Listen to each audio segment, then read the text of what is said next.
अस्सलाम वालेकुम ladies and gentleman, मैं हूँ नवीदा शेख और आप सबको दिल की गहराई से खुशामदीद कहती हूँ मेरे पॉडकास्ट आज के मेहमान में। आज हमारे साथ एक ऐसे जर्नलिस्ट मौजूद हैं जो ना सिर्फ पाकिस्तानी मीडिया इंडस्ट्री का एक जाना पहचाना चेहरा है, बल्कि इन्होंने इंटरनेशनल प्लेटफॉर्म पर भी अपना नाम और अपनी आवाज़ कायम की है। जी हाँ, मैं बात कर रही हूँ मुनीब हामिद साहब की, जो कि CEO हैं मोनार्क मीडिया इंस्टीट्यूट के। आज हम इनसे करेंगे जर्नलिज़म के कुछ ऐसे ज़ाविये पर बात जहाँ हमारी सोच को दबाया जाता है, जहाँ प्रोपेगेंडा एग्जेजरेट किया जाता है, जहाँ सच बोलना एक मिशन था, वहाँ आज एक करियर एक सुसाइड बन चुका है।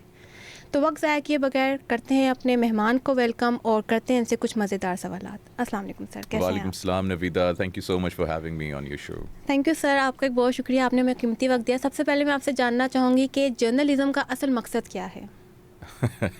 जर्नलिज्म का असल मकसद है मेहदी हसन है, जिसको I look up to him as a journalist. उन्होंने बताया व्हाट जर्नलिज्म इज़। उन्होंने कहा कि बाहर बारिश हो रही है, जैसे आज इस्लामाबाद में बाहर बारिश हो रही है, तो एक जर्नलिज्म का क्या फ़र्ज़ बनता है कि वो खिड़की खोले और वो देखे कि बारिश हो रही है या नहीं हो रही है, और सिर्फ जाके रिपोर्ट कर दे कि भाई मैंने खिड़की खोल के बाहर देखा और बाहर बारिश हो रही थी। इसके साथ XYZ कुछ भी ऐड ऑन नहीं करना कि मैंने तूफ़ान देखा, मैंने बिजली चमकते हुए देखी, मैंने गाड़ियों को उड़ते हुए देखा, मैंने दरख्त को टूटते हुए देखा, सही है। और उसके साथ 2 लाशें लटकी हुई थी, ये था वो था। ड्रामा उसको जो है सेंसेशनलाइज कर दें, ड्रामाटाइज कर दें, उसमें एक्सेसिव अपनी तरफ से जो है चीज़ें ऐड ऑन कर दें। So that is not journalism. Journalism is simple reporting. आपने एक चीज़ देखी है, आपने उसके बारे में रिसर्च की, आपने उसके बारे में इन्वेस्टिगेट किया, और एज इट इज़ आपने उसको प्रेजेंट कर दिया विदाउट बीइंग बायस, विदाउट बीइंग अपना पॉइंट ऑफ व्यू या अपना उसके अंदर जो है ना, आपने आइडियोलॉजी या अपनी बातें ऐड नहीं करनी। जस्ट सिंपल रॉ ट्रुथ, जो आपने देखा वो आपने बताया, जो आपने इन्वेस्टिगेट किया वो आपने बताया, जो ख़बर है वो आपने बताई। फिर आपने ये नहीं कहना कि एक दुख भरी दास्तान सरगोदा के गांव ब्ला ब्ला ब्ला से, जहाँ पे एक लाश मिली जो मतलब जिससे खून बह रहा था, और उसको सेंसेशनलाइज कर दिया आपने। सिंपल है भाई, सरगोदा में एक कत्ल हुआ, उसकी लाश मिली, पुलिस इन्वेस्टिगेट कर रही है, ये रिपोर्ट आई है, दैट्स इट। तो सर ऐसे कौन से मोड़ पे आके हमारा खुद का प्रोफेशन जो है वो कंफ्यूज हो जाता है? लाइक हम क्यों TRP के लिए अपनी क्रेडिबिलिटी तक कुर्बान कर देते हैं? TRP के लिए इसलिए करते हैं because everyone wants to be famous. हर बंदा चाहता है कि उसके लाइक्स बढ़ें, हर बंदा चाहता है उसके फॉलोअर्स मिलें, और हर बंदा जो है हराम और हलाल की तमीज़ को है वो भूल भूल चुका है। ठीक है, और everyone in this rat race, हर बंदा चाहता है कि उसको पैसे मिलें। अब आप, ये एक छोटी सी सवाल है, मैं बहुत सारे ऐसे रिपोर्टर्स को जानता हूँ, रिपोर्टर्स हैं, न्यूज़ रिपोर्टर्स, मतलब ऐसे ऐसे अखबारों के रिपोर्टर्स हैं जिनका आपने कभी नाम भी नहीं सुना होगा, लेकिन उनके इस्लामाबाद के अंदर प्रॉपर्टीज़ हैं। कैसे? सवाल उठता है, ऐसी क्या चीज़ है, ऐसी क्या वजह है कि इनके पास ऐसी प्रॉपर्टीज़ और सवाल इनके ऊपर कोई देखने वाला भी नहीं ठीक, है? मेरी गाड़ी का बम्पर अभी तक टूटा हुआ है, मेरे पैसे नहीं है उसको रिपेयर करा लूँ जाके, ठीक है, लेकिन ये रिपोर्टर्स हैं, ये जर्नलिस्ट हैं, ये अखबार के रिपोर्टर्स हैं, ये TV के रिपोर्टर्स हैं, ये डिजिटल रिपोर्टर्स हैं, ये इनके पास इतनी प्रॉपर्टीज़ कैसे आ गई हैं? ऑफिस ये बाइक पे आते हैं, लेकिन घर जाके ये अपने F6 में सोते हैं, तो कैसे है? तो इस पे जो है ना सवाल होने चाहिए। इस पे ना सिर्फ हमारे स्टेट को एक्शन लेना चाहिए, बल्कि ये जो मीडिया की जो बॉडीज़ बनाई हुई हैं, जो प्रेस क्लब बनाए हुए हैं, इनको सवाल करना चाहिए कि भाई आप उसकी अकाउंटेबिलिटी करें। प्रेस क्लब की अपनी कहानी है, खैर छोड़ें। सर हमें परवेज़ मुशर्रफ ने जो है मीडिया के लिए एक वो दिया था प्लेटफॉर्म कि हम आज़ादी के साथ सच बोलें, लोगों के सामने हकीकत ला के रखें। लेकिन अब जो है जैसे माहौल बदल रहा है, सोशल मीडिया का दौर है, यहाँ पे वायरल कंटेंट और TRP उसकी जगह ले रहे हैं। इस बदलते रवैये को आप किस तरह से देखते हैं?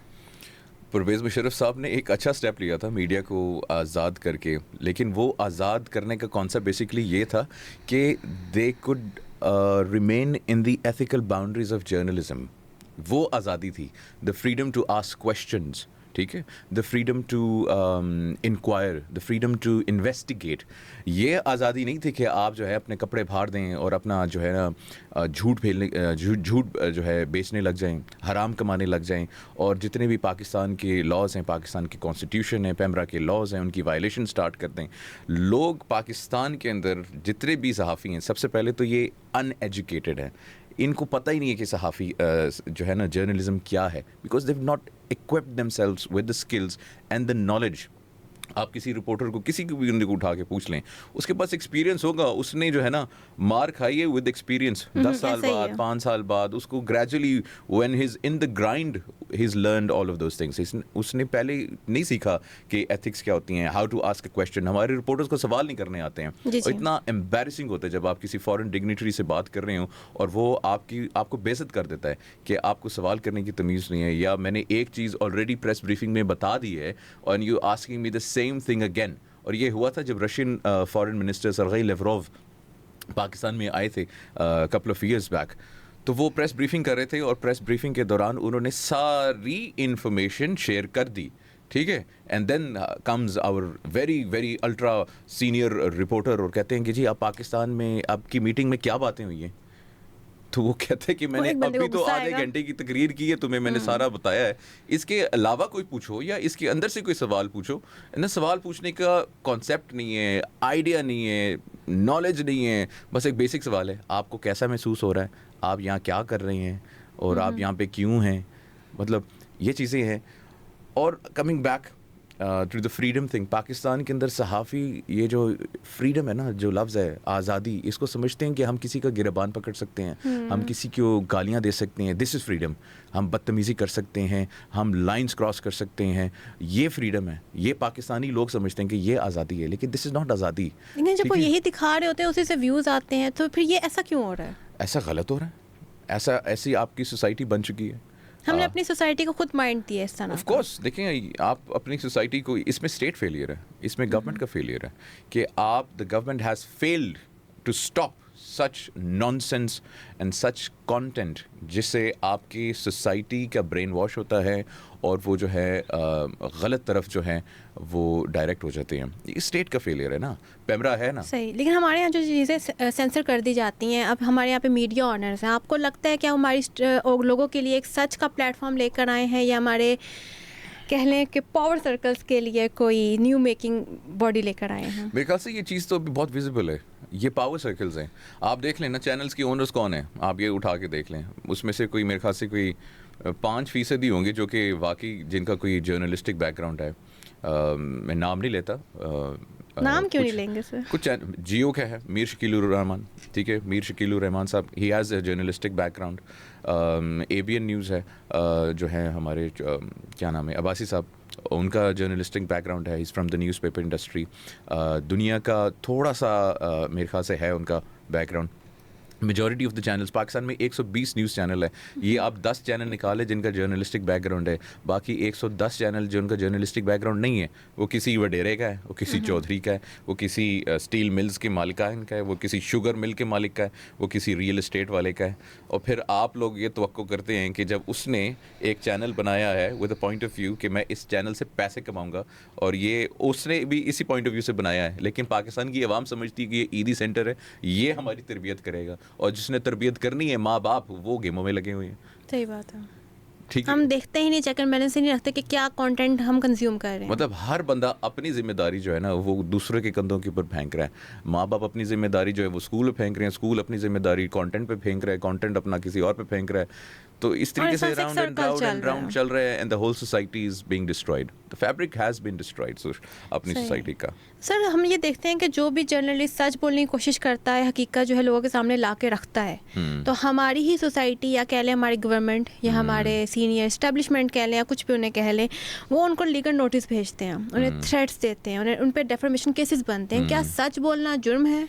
सच बोलना जुर्म नहीं है। मुझे बताएं, इस वक्त भी अगर आप सोशल मीडिया खोलें, जो मेरे ख्याल से आप डायरेक्ट करना चाह रही हैं अपना सवाल, वो मैं समझ गया हूँ, आप अभी अगर सोशल मीडिया खोलें तो you will find millions of posts जो कि एंटी इस्टेब्लिशमेंट है, ठीक है, जो एंटी फौज हैं, जो कि लोग अपने जो पॉइंट ऑफ व्यू है उसका जो है इजहार कर रहे हैं। चाहे आप उसको कहें कि जी ये फ्रीडम ऑफ स्पीच है, या ये आप उसको कह लें कि जी ये सोशल मीडिया है, हम कंट्रोल नहीं कर पा रहे हैं, what ever you call it.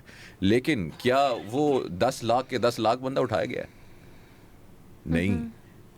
ऐसे भी लोग हैं जो कि बहुत बहुत गंदी बदतमीज़ी करते हैं, गालियाँ देते हैं, क्या वो उठाए गए? नहीं। द थिंग इज़ कि once you cross a red line, अगर आज मैं आपके पास बैठा हूँ ना, आपने मुझे इनवाइट किया, अब मैं आपको आके बदतमीज़ी करने लग जाऊँ, तो of course you going to throw me out, ठीक है, you will call the guards.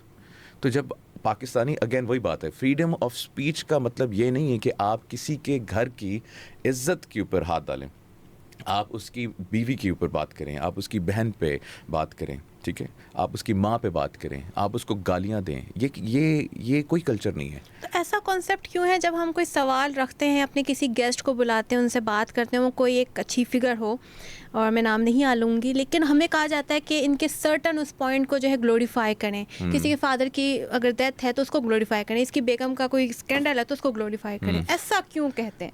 Like ऐसे कहने से एक हमारा कंटेंट बिकेगा तो चलो एक तरह से बिक गया, लेकिन एक बंदे की क्रेडिबिलिटी पे बात भी आती है, उस बंदे के साथ साथ आपके ऊपर भी बात आती है। हम इन चीज़ों के ऊपर क्यों नहीं चेक एंड बैलेंस रखते हैं? होना चाहिए, देखिए होना चाहिए। मैं ये बात बहुत दफ़ा कहा है कि इवन सोशल मीडिया के जो अभी पीका एक्ट आया है या और भी चीज़ें हैं, ऑल्दो अगर उसको प्रॉपरली यूटिलाइज़ किया जाए तो it's a very good thing, लेकिन अगर आपने सिर्फ उसको अपनी पर्सनल पॉलिटिकल टारगेटिंग के लिए यूटिलाइज़ करना है तो फिर इट्स कम्प्लीटली यूजलेस, उसका कोई फ़ायदा नहीं है। मे बी शॉर्ट टर्म आप लोगों को पर्सनल गेन्स, रात को नींद अच्छी आ जाएगी, लेकिन in the longer run it's going to destroy you yourselves. The thing is कि आपको जब कहा जाता है कि भाई ऐसे सवाल करें या ये चीज़ें हिट करें या ऐसे पॉइंट करें, तो इसके पीछे एक ही मकसद मुझे जो है वो समझ में आता है, दैट इज़ कि जब आप किसी की वीकनेस को या उसकी इमोशंस को या उसकी एंगर को एक्सप्लॉइट करेंगे, you will hit that target, तो वो बंदा या वो बंदी जो होगी, she is going to explode, and when she explodes तो यू गेट द कंटेंट, ठीक है, और ये बिक जाएगा आपका कि एक भाई मेरे अपने दिल की दास्तान बता दी है, अपनी मोहब्बत की दास्तान बता दी है, अपने गम बता दिए हैं, मुझे सबसे ज़्यादा तकलीफ़ क्या होती है वो बता दी है, मसाला है ना, तो वो वहाँ पे हो सकता है ट्रिगर पॉइंट है, आप उसको ट्रिगर करो तो वो कुछ ज़्यादा उगल दे, अपने ही लूजेस हिज सेंसेस, जो मोस्टली लोग लूज़ कर जाते हैं, उनको नहीं समझ लगती कि मैं इसका क्या जवाब दूँ। हम सब ऐसे ही ऐसा ग्राउंड बनाते हैं, ऐसे सवाल करते हैं कि वो बंदा फंस जाता है और उसके जब आंसू निकलते हैं तो हम अपने कैमरामैन को कहते हैं कि जूम करो इस पे। जूम करो इसको। तो इस पे मैं अगली एक सवाल पे आना चाहूँगी, डायरेक्ट इसको मैं यहाँ पे कनेक्ट करूँगी कि क्या हमारे पाकिस्तान में कुछ ऐसी अनटचेबल फिगर्स हैं जिन पर बात करने या सवाल उठाने से सीधा रिमांड रूम का रास्ता खुलता है? नहीं है, मैं इसके खिलाफ हूँ, मतलब this is my personal thing. Pakistan की बहुत सारे पाकिस्तानी मेरी इस स्टेटमेंट से एग्री करेंगे, डिसएग्री करेंगे कि जी नहीं ऐसा नहीं है, लेकिन मैं ख़ुद ये प्रैक्टिस की हुई है, तो मैं आपको फर्स्ट हैंड एक्सपीरियंस से बता सकता हूँ कि मैं टीवी के ऊपर बैठ के लाइव शोज़ के अंदर मैंने तनकीद की हुई है, मैंने अपनी फ़ौज के ऊपर भी तनकीद की हुई है, मैंने अपनी जो है जुडिशरी के ऊपर भी तनकीद की हुई है, मैंने सियासतदानों के ऊपर भी तनकीद की हुई है, लेकिन आई एम हियर, मुझे तो कभी किसी ने कुछ नहीं कहा। इसकी वजह पता क्या है? इसकी वजह यह है because I have not cross the limit. अगर मैंने तनकीद करनी भी है ना, तो उसके तरीक़ेकार है, उसके अल्फाज का चुनाव है। अगर मैं अपने जो है चीफ जस्टिस या प्राइम मिनिस्टर या किसी भी हाई ऑफिशियल के नाम लूं और उसको बोलूं कि भाई ये बड़ा कोई डैश इंसान है यार, इसको तो कोई काम ही नहीं पता, ये किधर का खाता है, हराम खाता है, ये नाले से निकल कर आया है, ये वो किया है, ऐसी बातें करूंगा तो भाई गुस्सा हर बंदे को आ जाता है, ठीक है। और फिर जब आपकी एक लॉलेस वाली सोसाइटी हो जिसपे कानून है लेकिन इम्प्लीमेंटेशन नहीं है, देयर इज नो प्रोटेक्शन, तो फिर of course things happen. You living in a jungle, आपका जंगल का कानून है, ठीक है, आपके पास पावर है, यू हैव गॉट इन्फ्लुएंस। मैं आपको फिंगर टिप्स के ऊपर गिनवा देता हूँ कितने केसेस हैं, कितने मर्डर हुए हैं, अभी रिसेंटली कितने मर्डर हुए हैं, क्या कोई सजा हुई है किसी को, क्या कोई कामनेस हुई है किसी को? ऐसा चलता है, ठीक है, वी ऑल फॉरगॉट इट ना। वो एक कराची में वो जो लड़का था, आपको याद होगा, उसने जो लड़का मार दिया था, बाद में ऑस्ट्रेलिया फैमिली शिफ्ट कर दी थी कि भाई एक बच्चा मारा, अभी तुम लोग ये हमारी एक्सेप्ट कर लो, नहीं तो तुम्हारी 4 और बेटियां भी हैं, ये कर लेंगे, वो कर लेंगे, तो फिर ऑफ कोर्स व्हाट हैपेंस। अब इसमें नूर मुकद्दम का केस भी जैसे आप हाईलाइट कर लें, बहुत सारे केसेस हैं। सो द थिंग है इसके, आप तनकीद कर सकते हैं, ठीक है, अब आप तनकीद कर सकते हैं। वो एक बाबा जी आजकल वायरल हुए हुए हैं जिन्होंने वो उसकी पैरोडी की थी, वो सब दी माँ आ गई है, ठीक है। अब उसने गाली से स्टार्ट किया, ठीक है, उसने गाली से स्टार्ट किया।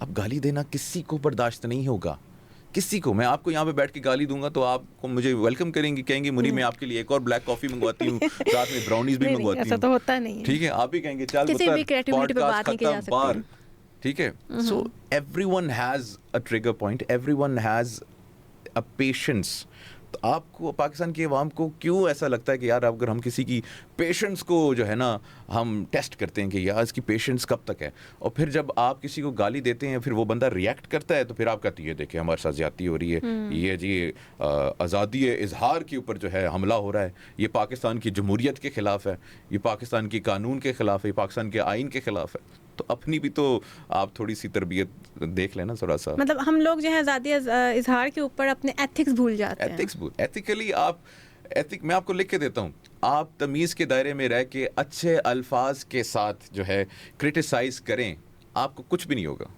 सही। सर, लिफाफा कल्चर, अभी आप बात कर रहे थे कि जी केसेस हो जाते हैं लेकिन पैसे के ज़रिए वो इधर उधर भी चले जाते हैं, तो लिफाफा कल्चर क्या है? हमने सुना है कि लिफाफा कल्चर मीडिया हाउसेस में बहुत ज़्यादा है और सियासतदानों को इसमें बहुत देखा है हमने। तो क्या सियासतदान तक महदूद है या हमारे मीडिया कल्चर्स के अंदर जो है हमारे एंकर या एडिटर भी इसमें इन्वॉल्व होते हैं? आप क्या कहना चाहेंगे? आपने कुछ देखा हो? मैंने कुछ देखा हो। ऐसा लिफाफा कल्चर बिल्कुल एग्जिस्ट करता है, और ये पॉलिटिकल पार्टीज़ होती हैं, पॉलिटिकल पार्टीज़ उनका अपनी कोई ये पॉलिसी नहीं होती है कि जी सियासी पॉलिसी हमारी, लेकिन of course there are ways politicians reach out to you कि यार हमें प्रमोट करना है, हमने ये बड़ा प्रोजेक्ट बनाया है, इसको प्रमोट करना है, तो आप जो है ना ये हमसे पैसे ले लें, इस तरीके से कर लें, वो कर लें। तो इसके अंदर सारे इन्वॉल्व हैं, मीडिया चैनल के ओनर्स भी इन्वॉल्व होते हैं, नीचे एंकर्स इन्वॉल्व होते हैं, रिपोर्टर्स इन्वॉल्व होते हैं, जो बैठा हुआ टिकर बना रहा है वो भी कहीं ना कहीं इन्वॉल्व होता है, वो भी किसी से पकड़ के कोई टिकर बना के कोई स्टोरी लगा रहा होता है, और सियासतदान भी इसके अंदर इन्वॉल्व होते हैं। तो ये सारी चीज़ें हैं। अगेन अगर आप पूछें इसका हल क्या है, तो दैट्स स्ट्रिक्ट अकाउंटेबिलिटी, कि आपके पास पता होना चाहिए। अभी FBI को उन्होंने पावर्स दे दी हैं टू अरेस्ट पीपल, लेकिन इसमें मज़ीद अकाउंटेबिलिटी होनी चाहिए कि अगेन जो मैंने स्टार्ट में बात की थी कि भाई एक 20,000 रुपया कमाने वाला जो रिपोर्टर है और एक जो है ना का प्लॉट है, अखबार इस्लामाबाद वर्ल्ड न्यूज़ 24/7 पता नहीं ऐसा नाम होगा, जो कि उसके घर पे भी किसी ने नहीं सुना होगा, वो अपना वो न्यूज़पेपर घर पे भी नहीं लेकर गया होगा, लेकिन उसके पास जो है ना सिविक गाड़ियाँ हैं, वो बड़ा जी घूम फिर रहा है, उसके पास प्लॉट्स हैं, उसके पास प्रॉपर्टीज़ हैं। तो मतलब they should be some sort of accountability कि भाई ठीक है सिविक चलाओ, मज़े से चलाओ, लेकिन कमाई कहाँ से है ये भी बताओ। तो इसके खिलाफ एक्शंस क्यों नहीं ली जाती? Weak justice system, you just said it. इसके अंदर there is a long list ना, इट्स पूरी कुछ हायरार्की ऐसे है। नाम आपको याद हों जो आप हाईलाइट करना चाहें? जो पाकिस्तान इंफॉर्मेशन मिनिस्ट्री है वो एक लिस्ट बनाए जर्नलिस्ट की, जितने भी रिपोर्टर्स हैं इस्लामाबाद में, जर्नलिस्ट हैं, एंकर्स हैं, पूरे पाकिस्तान के अंदर उनकी लिस्ट बनाए और उनके अकाउंट्स चेक करें, उनके बताएं कि उनसे पूछें कि भाई आप लोगों का क्या है जो है ना फाइनेंसिस के तरीके, how do you earn money, business से कमा रहे हो तो लिखो, उसको मेंशन करो, कौन सा बिजनेस कर रहे हो, रिपोर्टिंग से कमा रहे हो, तनख्वाह से कमा रहे हो, कहाँ से कमा रहे हो, पैसे बताओ। सही। तो सर, अब यहाँ पे अगर मैं आपसे बात करना चाहूँ नैरेटिव्स को लेकर, हम मैं आऊँगी मीडिया एथिक्स से, और हमारे यहाँ जो रिपोर्टिंग होती है मोदी मीडिया की और पाकिस्तान मीडिया, यहाँ पर जो हमारे यहाँ पैसे देख कर नैरेटिव बनाए जाते हैं, क्या ये जर्नलिज्म का कोई न्यू वर्जन है? Journalism is dead.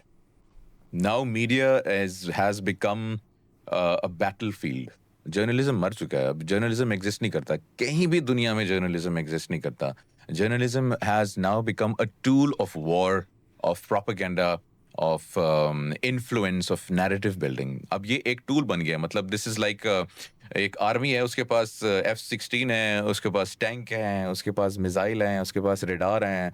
तो अब एक मुल्क की ये स्ट्रेंथ है ना, तो अब एक मुल्क के पास मीडिया भी जो है उसके डिफेंस में चला गया है, या वो जो है डिफेंसिव पे जाएगा या वो जो है ना ऑफेंसिव पे जाएगा।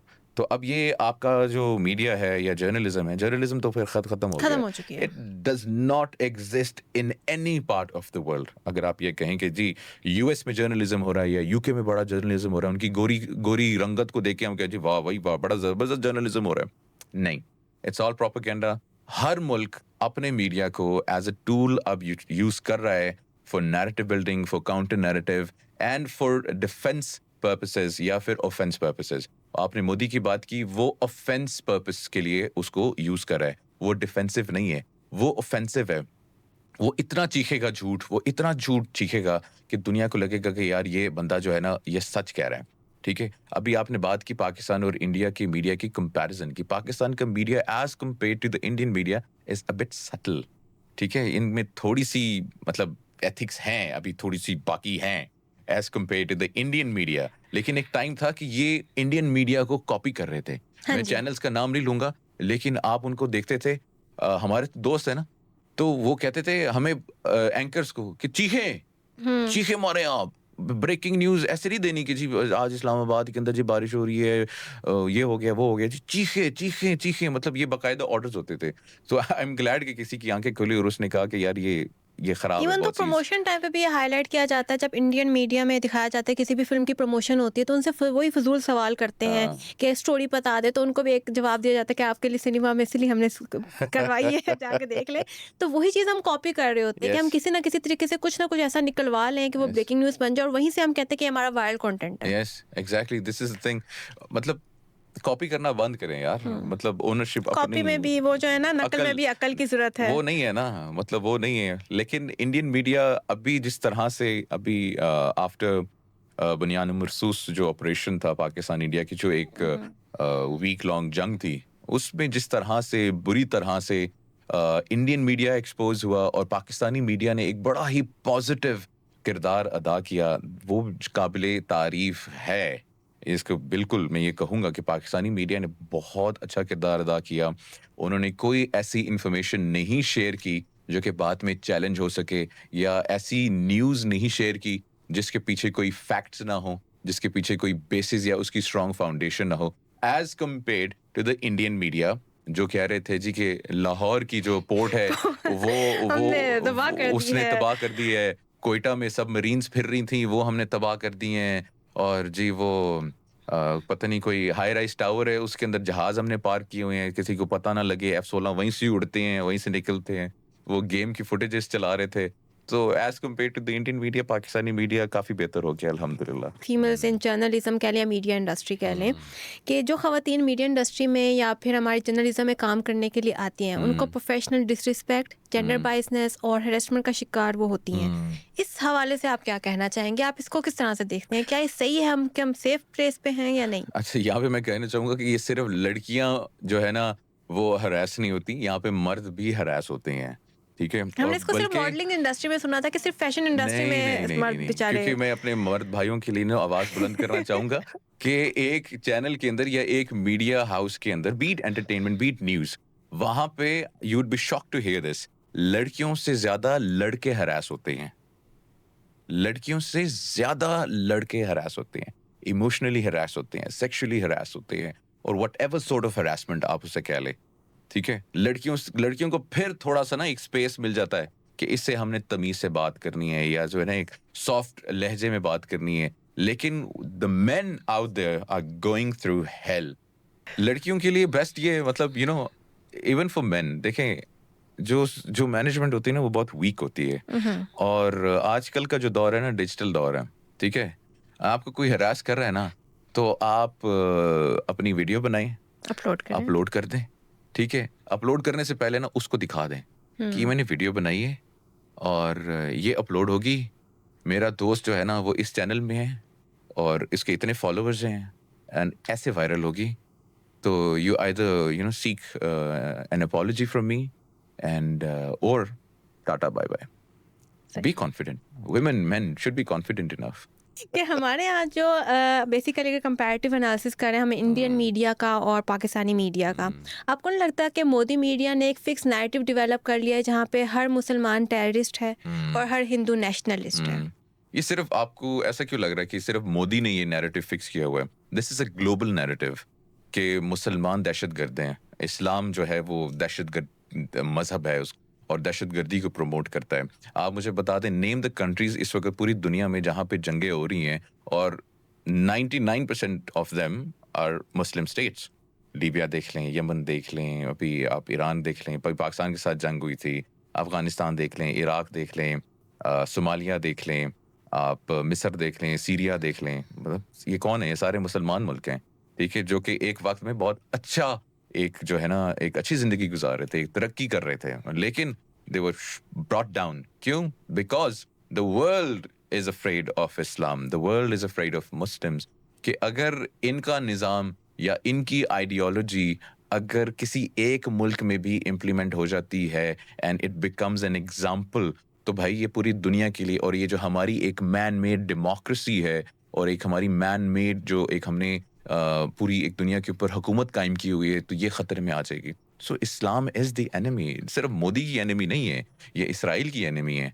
अभी आप वो ईरान और इसराइल की जो जंग थी, उसमें Pakistan was the centre of focus पूरी दुनिया का। जी, जी। डेली मेल पाकिस्तान के खिलाफ न्यूज़ पोस्ट कर रहा था, द न्यूयॉर्क टाइम्स पाकिस्तान के खिलाफ न्यूज़ पोस्ट कर रहा था, वॉशिंगटन पोस्ट पाकिस्तान के खिलाफ न्यूज़ पोस्ट कर रहा था। तो क्यों कर रहा था? और न्यूज़ क्या पोस्ट कर रहा था कि if Israel attacks Iran with a nuclear, तो पाकिस्तान इसराइल पे न्यूक्लियर हमला करेगा। क्यों करेगा भाई? उनकी तो कोई कहानी ही नहीं थी लेकिन बीच में, लेकिन हाईलाइट पाकिस्तान किया। को जबरदस्ती ड्रैग किया जा रहा था कि किसी तरीके से पाकिस्तान को इस जंग के अंदर हम इन्वॉल्व करें और कहें कि जी ये दुनिया की जो है ना सुकून के लिए बहुत बड़ा खतरा है, तो इनके खिलाफ भी कार्रवाई होनी चाहिए। और अभी ये चीजें बातें होना स्टार्ट हो गई हैं कि जी after Iran Pakistan is next. तो मतलब what else is left for you to understand, for the people to understand, Pakistan की आवाम को समझने के लिए कि पाकिस्तान या ईरान दुश्मन नहीं है। असल जो दुश्मन है ये कुफार का, काफिरों का, ये जो दजाली निज़ाम चल रहा है, इसका असल दुश्मन जिसको वो समझते हैं that is Islam and Muslims. This is why they create the perception of terrorism, या उसके साथ एसोसिएट करते हैं।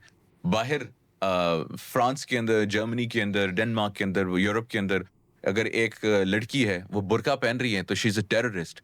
लेकिन अगर एक जो है एक नन है, एक सिस्टर है in the church, she is wearing the same exact same thing, लेकिन she is not a terrorist. Why? ऐसा क्यों नैरेटिव हमने डेवलप किया? हमने नहीं डेवलप किया, ये हमारे दुश्मनों अगर ने। ग्लोबल नेटवर्क, अगर ये ग्लोबल ने ही, ये ग्लोबल कॉर्पोरेशंस ने ही हमारे अगर नैरेटिव्स बनाए हैं और ग्लोबली चल रहे हैं, तो पाकिस्तान तो टीटीपी और बीएलए के खिलाफ जब ऑपरेशन करता है तो ये खबर हमारी जो है गायब हो जाती है। क्यों होती है? एग्जैक्टली इसलिए होती है क्योंकि दैट्स समथिंग पॉजिटिव ना। हम दहशतगर्दी के खिलाफ लड़ रहे हैं और वो दहशतगर्दी को पाकिस्तान के साथ जोड़ रहे हैं, तो these things do not align. ठीक है? हाँ, अगर पाकिस्तान आज कह दे जी कि हाँ हम बीएलए को सपोर्ट कर रहे हैं या हम टीटीपी को तो सपोर्ट ये कर रहे एकदम हैं, से वायरल हो रहा है। सीएनएन, बीबीसी, स्काई न्यूज, हर बंदा उठा के देखा हमने कहा था पाकिस्तान दहशतगर्द है, ये है वो है। मोदी साहब स्टार्ट हो जाएंगे, अर्नब गोस्वामी साहब जो हैं वो स्टार्ट हो जाएंगे, चीखना स्टार्ट हो जाएंगे। सो द थिंग इज कि Pakistan is fighting a war against terrorism which does not suit their propaganda or their perception or their narrative which they are trying to make. So we're working against it ना। जी जी। अगर आज हम जिस तरीके से America दहशतगर्द तंजीमों को बनाता है, उनको सपोर्ट करता है, उनको टेरर लिस्ट के ऊपर इंक्लूड करता है, और फिर उसका जो हेड होता है, ठीक है, उसकी शेव करवा के उसको सीरिया का सदर लगवा देते हैं और उसको टेरर लिस्ट से बाहर निकलवा देते हैं। अगर यही चीज़, यही प्रैक्टिस पाकिस्तान करे तो क्या रिजल्ट होगा? तो अभी अमेरिका के सदर को फिर क्यों टेंशन है कि पाकिस्तान उन पे हमला कर देगा? उसने तो नोबेल प्राइज के लिए जंग रुकवाई है। क्यों क्यों उसको इतनी टेंशन है हमसे? उसको टेंशन इसीलिए बिकॉज इवन उनको टेंशन इसलिए कि इसराइल, यूएस, दे नो कि वी नो कि दे नो कि वी नो कि भाई दुश्मन है और दुश्मनी है। मुझे पता है अफगानिस्तान के अंदर ये अब तो it's on record, US has been funding the Taliban जी जी। $41 million per week, billions of dollars वो उनको सालाना दे रहा है तालिबान को। तो वो क्यों दे रहा है? सर्कस बनाने के लिए दे रहा है, काबुल के अंदर रोड्स बनाने के लिए दे रहा है, मोटरवेज बनवाने के लिए दे रहा है। लेकिन ये पावर लीड्स है तो इनको तो कोई ठीक है। कुछ कहेगा नहीं। उन किस लिए दे रहा है ना? तो वो दहशतगर्दी के लिए दे रहे हैं। ये जितने भी हथियार इस्तेमाल हो रहे हैं पाकिस्तान की फौजियों के खिलाफ, पाकिस्तान की अवाम के खिलाफ, दिस आर यूएस वेपन्स। आपकी फौज के पास वो हथियार नहीं है, वो टेक्नोलॉजी नहीं है जो कि वो उन दहशतगर्दों के पास है, जिनसे फिर वो हमले करते हैं, वो प्लानिंग करते हैं। तो वो कोई ईदी सेंटर तो नहीं है ना अफगानिस्तान के अंदर जिधर वो मिलियंस ऑफ डॉलर्स दे रहा है जी। मैं काबुल के अंदर जी डैम बना रहा हूँ, मैं जी अफगानिस्तान के मसाइल हल कर रहा हूँ। Billions of dollars worth of investment इन अफगानिस्तान किसको जा रहे हैं? डायरेक्टली तालिबान को जा रहा है। ये मैं नहीं कह रहा, ये रिपोर्ट्स कह रही हैं। ये यूएस ऑफिशियल्स अपनी ब्रीफिंग्स में दे रहे हैं। सेनेट की ब्रीफिंग्स में यूएस ऑफिशियल्स खुद एक्सेप्ट कर रहे हैं। जब उनसे सवाल किया गया कि ये इतना पैसा तालिबान को क्यों जा रहा है, ये सच है? तो उन्होंने कहा हाँ जी ये सच है, हम तालिबान को फंड कर रहे हैं। तो जिस तरीके से अमेरिका तालिबान को फंड कर रहा है, इसी तरह से इसराइल तालिबान को फंड कर रहा है, इस तरीके से इंडिया तालिबान को फंड कर रहा है, बीएलए को फंड कर रहा है, आईएसआईएस को फंड कर रहा है, आईएसकेपी को फंड कर रहा है, पता नहीं ए टू जेड लेके तंजीमें बनाई हुई हैं दहशतगर्द की, प्रॉक्सीज बनाई हुई हैं, उनको फंड कर रहे हैं अगेंस्ट हु? पाकिस्तान.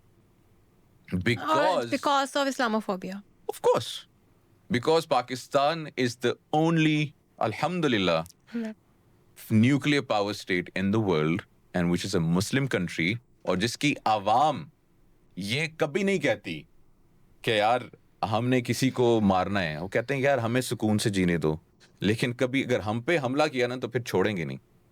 तो इस्लामोफोबिया से ही रिलेटेड मुझे बताएं, क्या ये सवाल भी उसके अंदर आता है कि जब ये इंडिया ने पाकिस्तान को बुलाया एशिया कप खेलने के लिए हॉकी टूर्नामेंट, तो उन्होंने एक तो जाने से इनकार कर दिया, वो एक अलग वजह है, लेकिन जिस तरीके से उनको इनवाइट किया गया और वहाँ के लोगों ने, वहाँ के मीडिया ने, वहाँ के सियासतदानों ने इसको हाईलाइट किया, शिवसेना ने धमकियाँ दी हैं, एंकर्स ने बैठ के जी बदले का वक्त कहना शुरू कर दिया. क्या ये कहना सही है? क्या ये वाकई कोई स्पोर्ट्स इवेंट था या फिर जो हमारे यहाँ पहलगाम का वाकया हुआ था उसको एक नैरेटिव देने की कोशिश की गई है? आई गेस वो नफरत है, ये हिंदुओं की, जो सारे हिंदुओं की नहीं, ये जो उनकी गवर्नमेंट की बॉडी है, जो उनकी स्टेट है, ये उनकी नफरत है. और ये नफरत जो है बेस करती है एक आइडियोलॉजी के ऊपर. और वो आइडियोलॉजी क्या है? जैसे इसराइल कहता है कि मैंने इस रीजन इसराइल को ज्यूज ओनली स्टेट बनाना है. इसी तरीके से जो आरएसएस की और जो बीजेपी की आइडियोलॉजी है, it's in their books, it's in their literature, it's in their events, it's in their speeches कि उस चीज का ये इजहार करते हैं कि हमने हिंदुस्तान बनाना है. हिंदुस्तान मतलब कि इस रीजन के अंदर सिर्फ हिंदूज होंगे, माइनॉरिटीज नहीं होंगे, ना मुसलमान होंगे ना ईसाई होंगे. अभी डेली रिपोर्ट्स आ रही हैं, कभी कोई मस्जिद शहीद की होती है, कभी कोई चर्च जो है वो गिरा रहे हैं, कभी कोई गुरुद्वारा गिरा रहे हैं. ठीक है, इट्स नॉट जस्ट इंडिया के अंदर, it's just not against Muslims. वहां पे ईसाइयों के चर्चेस गिरा रहे हैं, उनको कत्ल कर रहे हैं, मुसलमानों को कत्ल कर रहे हैं, मस्जिदें शहीद कर रहे हैं, गुरुद्वारे हैं उनको गिरा रहे हैं, जो सिख हैं उनको कत्ल कर रहे हैं. सो ये एक आइडियोलॉजी है. और ये मैं मैसेज देना चाहूंगा जो भारत में हमें सुन रहे हैं लोग, कि आप ये ना समझे कि मैं पाकिस्तान में बैठा हूं और ये मैं बात कर रहा हूं. मैं आपको रिक्वेस्ट करूंगा कि आप खुद आरएसएस की आइडियोलॉजी को पढ़ें, आप खुद बीजेपी की हिस्ट्री को पढ़ें, आप खुद अपने लीडरान की जो स्पीचेस हैं उससे अंदाजा लगाएं कि यार सच क्या है और झूठ क्या है. ठीक है, India was not made on this ideology कि हम एक हिंदू ओनली स्टेट बनेंगे या इसराइल जो है एक ज्यू ओनली स्टेट बनेगा. ऐसा नहीं हो सकता कि आप जो है ना एक 1/3 ऑफ द सोसाइटी को जो है आप काट के बाहर फेंक दें, उनसे कहें कि जी यहाँ पे सिर्फ और सिर्फ जो है हिंदू आबाद होंगे. This is a sick and this is a psychopathic ideology जो कि इस वक्त मोदी फॉलो कर रहा है और उसके जो शिवसेना है वो फॉलो कर रहे हैं. और आप इमेजिन करें, यहाँ पे अगेन 2 पॉइंट्स में रेज करूंगा. यहाँ पे एक पॉइंट पाकिस्तान का मीडिया का फेलियर है कि आपने इंडिया की इतनी एक क्या कह सकते हैं टेरराइजिंग स्टेटमेंट को, टेरराइजिंग चीज को आपने हाईलाइट नहीं किया, not highlighting it enough so the world can know कि वी वर सेंडिंग, कि हम अपनी हॉकी टीम को भेज रहे थे एज अ गुडविल जेस्चर कि भाई अभी हमारी रिसेंटली जंग हुई है लेकिन वी वांट पीस, और हम अपनी हॉकी टीम को भेज रहे हैं कि भाई जाओ इंडिया के अंदर खेलो. और उन्होंने कहा कि अगर आपकी हॉकी टीम यहाँ पे आएगी तो हम उसको ज़िबा कर देंगे.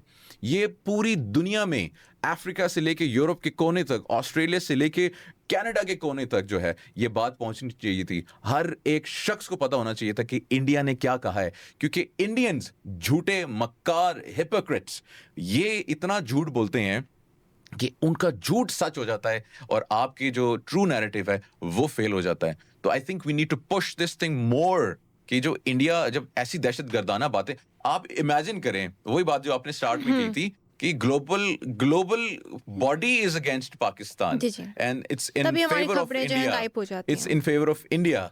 आप इमेजिन करें कि इंडिया की कबड्डी का कोई बंदा आ रहा है यहाँ पे, ठीक है, वेला तरीन कोई स्पोर्ट्स का बंदा आ रहा है पाकिस्तान, और यहाँ पे कोई भी पॉलिटिकल फिगर हो या कोई भी मीडिया का फिगर हो या कोई भी मतलब रोड पे चलता हुआ बंदा हो, क्या आन ते सही जरा इन्हां ने तो मैं इत्थे ज़िबा करांगा पिंडी च लिटा के मरी रोड ते।